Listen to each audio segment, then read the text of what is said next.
I'm going to go ahead and call the meeting to order because we're at 5:30 and looks like we have enough people for our quorum. So good evening, everybody. Let's go ahead and do the roll call. Okay.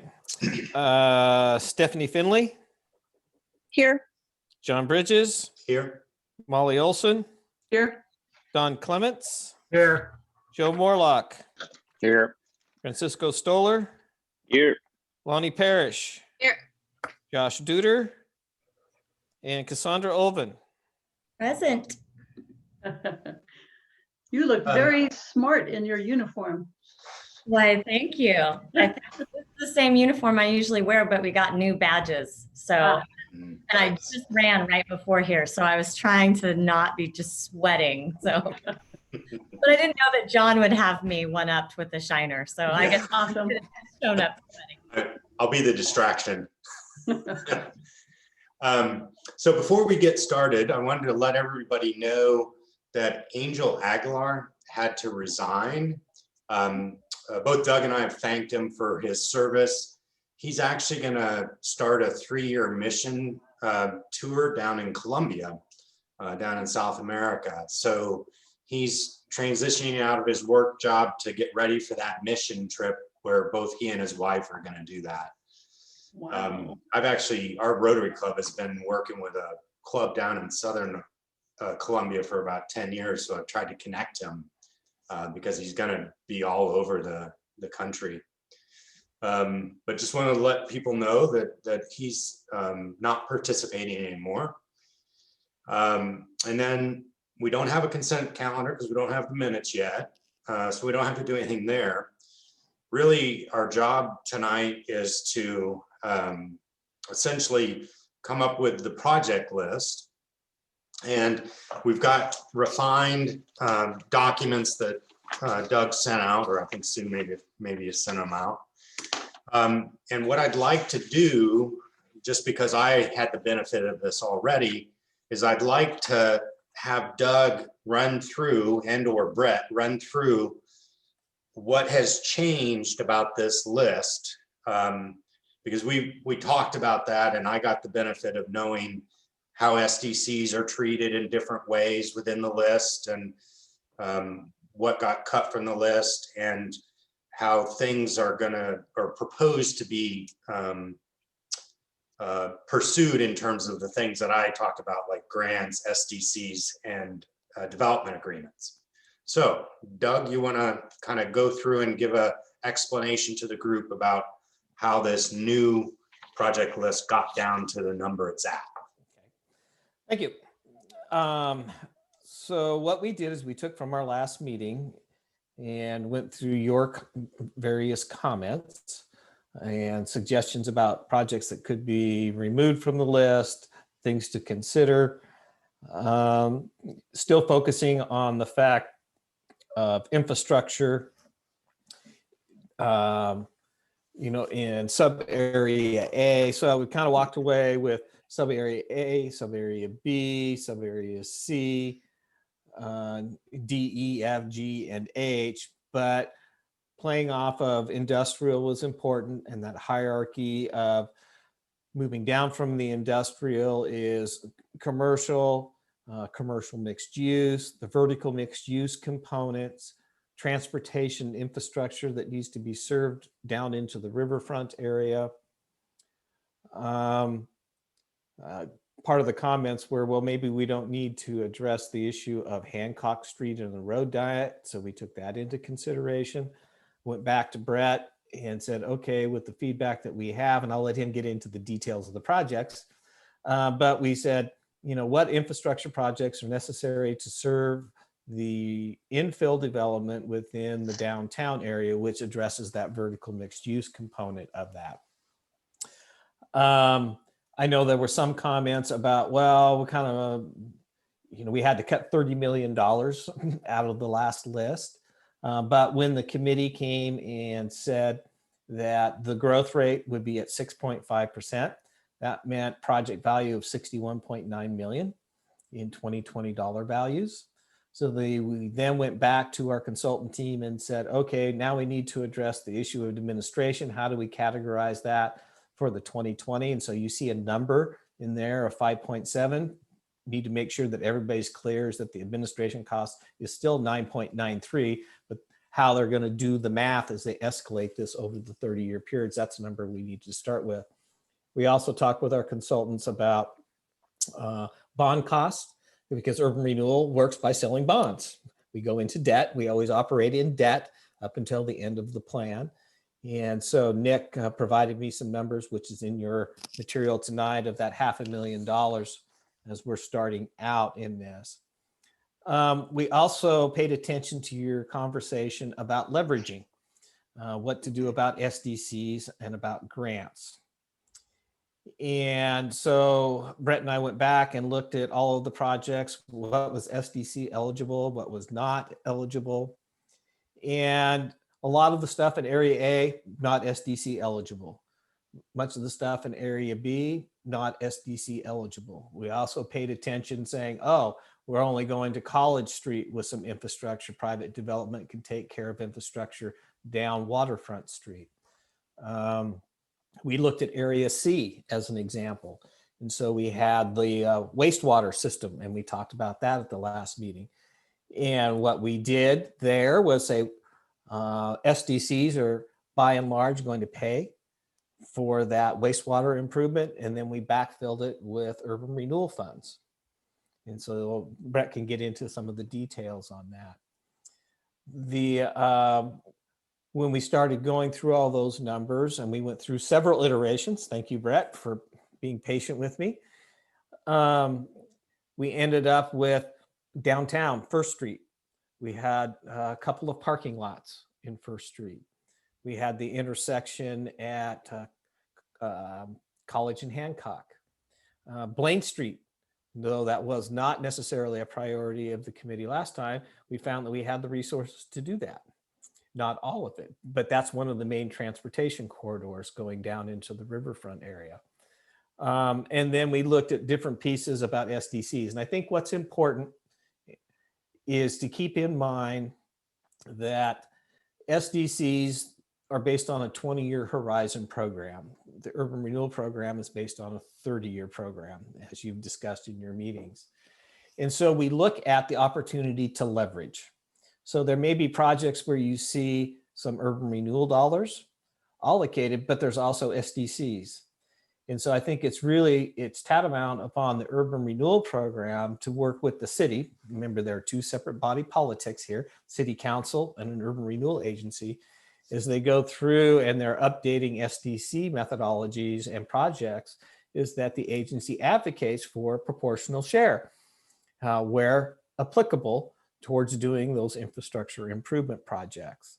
And so as an example, the Blaine Street extension from 9th Street down to College Street, it says it's a 100% SDC eligible, but it's a really critical component of making the riverfront work. If you don't have the transportation, then you cannot have the development work. And so there would be one where the agency would be working with the city to say, okay, urban renewal agency may pay for this roadway, but maybe we'll get some dollars back later to help that, which then puts the agency in a position. There may have been another critical project that was just off the list. You may be able to do that in order to leverage additional development. So that's kind of the approach that we took over the course of the last, we had 1 week to try to reconfigure all of these particular numbers. The irony of it is that we were able to come out with a project list, which in your packet, and the admin cost in 2020 and the bond cost that come out at $61.9 million. So Brett, what would you like to add? So I'll kind of key this up for Brett. So as we went through this, in your packet, you'll see lines that are drawn in red through maybe a project or an element of a project. And so we had to fine tune all of this to say, oh, for each project, what's urban renewal feasible to do? What might be SDC eligible to do? And in order to get to that $61.9 million number. So Brett, I will turn it over to you to talk about specifics. Yeah, so basically in the packet and on the summary sheet, a various number of changes that we made as we went through these refinements that Doug highlighted there, kind of tried to capture those those notes there. So, and then as Doug had talked about the projects that are lined out in red, when I was going through and refining these and looking for redundancies as well, we did find some redundancies between things. Similar things as there were sidewalks down in the riverfront area between down on 14th Street, down between College and River Street. Well, there's also the multi-use path related to the bypass trail. So recognizing, took one of those out and kept the other. So keeping the bypass trail for that component. Also found that we had some in the on stormwater portion of it. There were street projects that had the assumptions made in those costs had included stormwater conveyance.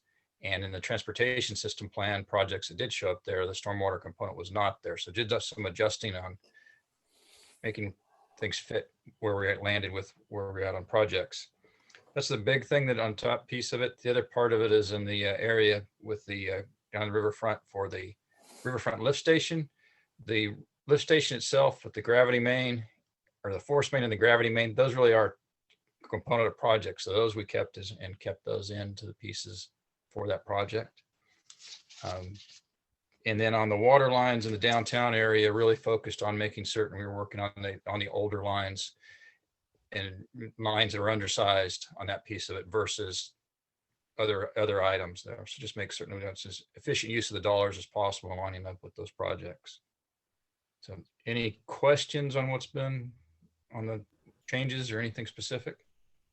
I would just like to say this is, I think, exactly the focus and refinement and professional input that we needed to kind of narrow down. And you did a tremendous amount of work and I applaud it. It was easy to understand. And I think you did an outstanding job in a fairly short amount of time. And you took our meandering meeting and you put it into something that's actually useful. No offense. I mean, I meandered, so it's on me, but well done.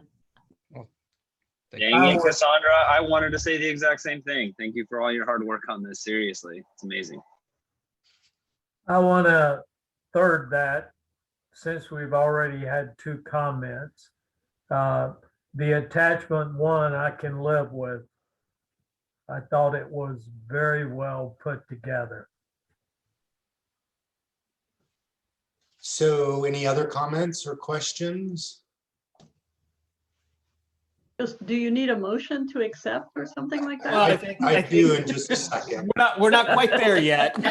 I would love an expedient meeting. Oh, my goodness. I just, Yeah.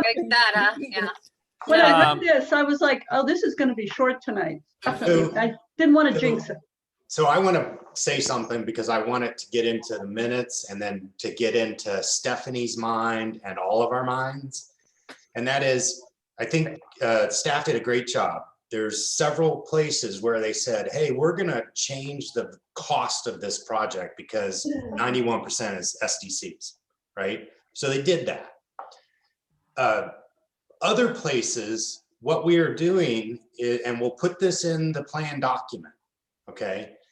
Our continuing committee and the city council will need to be ever present and aware that like if the city's going to consider SDCs like they're doing right now, we need to make sure the projects that are in these boundaries stay in the SDCs. And then when we get up to the point where maybe we have funding to pay for something and it makes sense to pay now, but it's SDC eligible, we need to make sure that we're negotiating with the city to say, hey, we'll front this money, but we need to make sure it gets paid back so that we can move on to the next project. And the piece that Doug mentioned maybe briefly, but the consultant has confirmed that if we're diligent in that and we either backfill SDC repayment or we get a developer agreement that we can take advantage of, or we get a grant, that we can add projects to the list if we are actively trying to preserve reimbursement opportunities.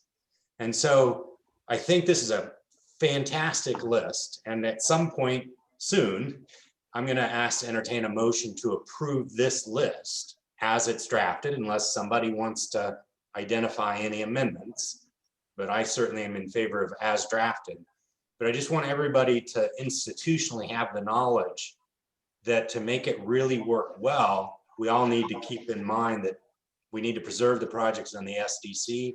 We need to make sure we get the SDC reimbursement. We need to, be advocates for the plan to maximize everything. John, I had a question. I thought earlier, meetings earlier, that we couldn't add new projects if they weren't on a list somewhere. No, it's Now it not sounds like we quite can. that. We can't add property.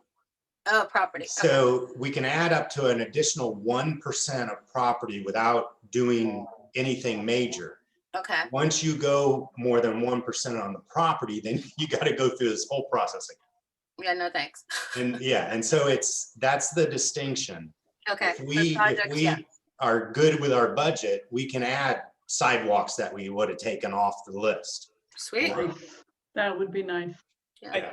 I think, and this is important to note for everyone, is that you're starting off with your initial project list that meets the $61.9 million in 2020 dollar values, which equates to about $114 million in maximum indebtedness. And I think everyone, please keep in mind that as plans mature over time, there will be language within the plan itself that talks about amendments. And Elaine and I have talked about this. And typically what we see, you have a minor amendment project, a major amendment project, and a substantial amendment project. So a substantial amendment leads to when you're trying to expand your urban renewal boundary. There's a statutory process that you have to go through. Then I'll jump to the bottom of the list. You can have a minor amendment project. And so as we work through the plan, and I've worked with other plans, is that if you find that you wanted to trade a project out later in time, and you can set a dollar value and say, if a project is under this dollar value, you can eliminate a project and add a new project, theoretically of equal value, and it's a minor amendment process to the plan. Then you have a major amendment, and that's minor amendment projects are approved by the Urban Renewal Agency Board. Then you have major amendment projects, and we'll have to work through the language on that. And that might have another monetary threshold on a project value that you may later say, oh, this project now isn't as important as we thought it was in 2021, but this other project is, in order to leverage to get this development to increase assessed value. And we'll talk through what that monetary value may be. So there are things you haven't seen yet that Elaine briefly was talking about. Here's the plan and report, and here's all the stuff that needs to be included in that. So as we work through the next couple of months, pay attention to that. I try to use the analogy, and the chair has heard me say this, is that when we have children, we know kind of the genetic history, where the background, so forth they come from. What we don't know is the environmental influences that occur once they get here. And those environmental influences change things over time, but there are processes in urban renewal to make those particular changes to respond to the development needs that are there, that creates that additional assessed value and that job growth that occurs. So don't think of it as it's locked in time once forever for a 30-year period. There are capabilities to make adjustments, and I will stop there, Mr. Chair. All right. So, Doug, is there anything else you need to cover that we needed to cover before opening it up for a motion? I would just remind everybody, we've focused on infrastructure to leverage new development. That is predominantly what this is all about. There are a couple of community amenity pieces that were talked about. The Esplanade is one. That's something that the community kept coming up with as we were dealing with the Riverfront Master Plan. We've addressed some of the issues about downtown and parking that have come up in the meetings for the last 3 or 4. We had the big robust list, and we've now winnowed that down to a lesser list, but it does provide additional opportunities for parking in the downtown area to help support the businesses. I think the other piece was talking about the vertical, going and leveraging that, the ground floor commercial and the housing above, both in the riverfront area and in the downtown. And so Brett and I tried to work diligently to make sure that we were capturing that, make sure we had the right infrastructure pieces identified in the plan to make those kinds of projects happen over the life of the plan. With that, Mr. Chair, I'm done. Okay, well then I would entertain a motion. Sue, you want to put up the slide? They've made it super easy, so if someone can just read the first motion, if that's the direction we want to go, which I think it is. John, do the honors. I don't think John can. Yeah, I cannot make the motion. Okay, would I be allowed to make a motion to approve the urban renewal project list as presented at the March 8th, 2021 Citizens Advisory Committee meeting? Okay, that's our motion. And is there a second? Am I allowed to? Okay, thank you, Yeah. Lonnie. Anybody can do that except for me. Got it. So who did we get the second from? Lonnie. From me. I think. Okay. Bonnie, Okay. Joe, Francisco, yeah. All right, and Unless is, Francisco wants it, he can have it. No, Lonnie, you deserve your name ingrained in history. No, Molly and I might go down with the ship is what I'm thinking. all right, is there any further discussion?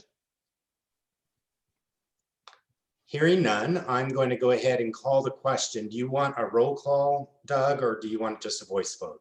Let's do a roll call. All right, Go through the roll call list. Stephanie Finley, Yes. John Bridges, yes. Molly Olson, Yes, Don Clements, Yes. Joe Morlock, Yes.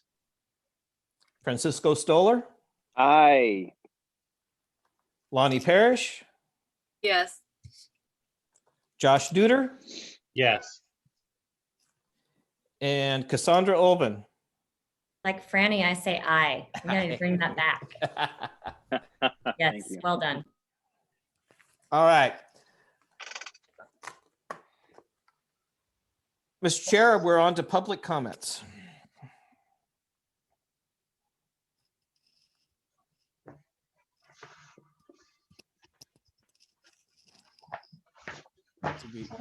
Did we lose John? I said, are there any public comments? Oh. Can't you read my lips? Sue, All right. any public comments? Okay. Nope. Seeing none, any other items from the staff? Just as a reminder, we have upcoming meetings. So I will be getting information tonight to our consultant team. They are working on the urban renewal plan and the report. They needed this information for Dick to be able to start dropping it into his financial models. As we move forward and the plan and report comes back to you, Brett and I and the consultant team will start to look at the horizon or the year anticipated when these projects may happen. That's a lot of internal staff knowledge, but it'll come back to you to be able to look at. So we got a lot of heavy lifting ahead of us in March, April, and May, where in May we'll be looking for your final recommendation on the plan and report. That's it. When do you anticipate having a draft of the plan? Next meeting, we'll have an initial draft. And when is our next meeting? I didn't look, John. Yeah. Let's see. I need to minimize all of you. Well done. Maybe what you could do is you could just email us it. Yeah, I'll email out when your next meeting is. That would be great. All right, then I'm going to move on to items from any of the other committee members. Just to reiterate, great job by staff. Fantastic. I think everybody's in hearty agreement with that. Yeah, excellent. I know it was a really crazy meeting, the last one, but I think it really brought out some ideas to go back and review, and good job. Yep. All right, then if there's nothing else from anybody else, I'm going to go ahead and adjourn our meeting. All right, over and out. Thank you Bye. all. Thank you. Thanks. Good night. Night.